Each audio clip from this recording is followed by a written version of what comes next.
night, these flames could be seen for miles. It was absolutely roaring away. The flames were really, really high, billowing smoke everywhere, and the sky was black. It was scary.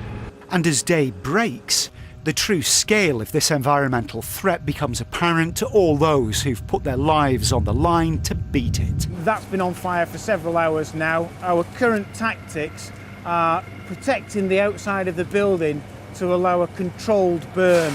This was Junction 25 recycling in Stockport in August 2013, and that controlled burn was to go on for 26 days.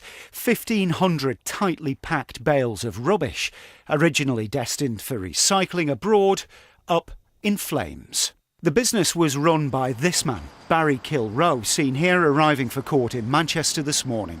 And this wasn't the only one of Kilroe's so-called recycling plants to disappear up in smoke. There are 30,000 bales of paper in that warehouse, and this fire has been burning for over 14 hours now. This is recovered fuels in Ordsall. Again, this is Kilroe's business. And yet again, he'd been paid hundreds of thousands of pounds to recycle this rubbish. Instead, he dumped it dangerously at this site until someone set it alight. Big money can be made from this activity, particularly if you choose the criminal route. That's Lee Rawlinson from the Environment Agency.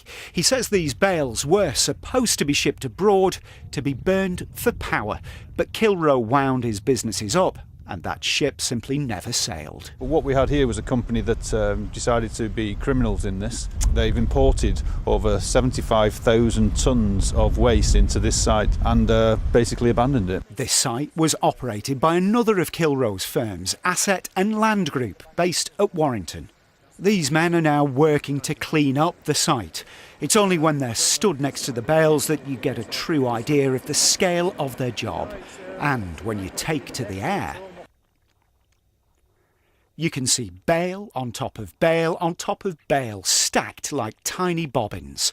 The landowner here faces a bill running into the millions. And if this caught fire like Salford and Stockport, the effects could have brought this region to a grinding halt. The impact of this would have been massive and devastating. On top of that, you know, the environmental impacts of all the smoke and the fire water runoff that would come into the environment could have left a legacy for many years. Barry Kilroe from Alderley Edge was jailed for 15 months. In his defence, he said he'd been plagued by problems that were beyond his control. Work to clean up the mess that he's left behind could take years and will cost millions.